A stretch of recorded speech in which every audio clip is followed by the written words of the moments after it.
destroyed me. And I took a look at the people around me, and they were just robots, you know, just on the train, off the train to work, home, bed, sleep, kiss the wife, the end. Just the wife, or the husband. I don't have either, as usual.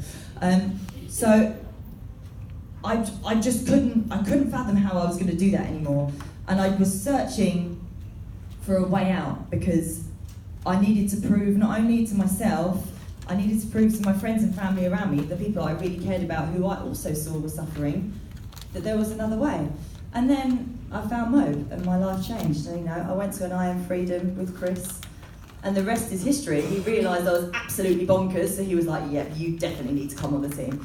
And that's my story. I am all about I'm the motivation station. If there was a real life Mr. Motivator, it is now me. So if any of you are struggling with the mindset thing, if you're having a down day, come talk to me, because I'm going to put the life back into you. You are going to be feeling amazing by the time you are done with me.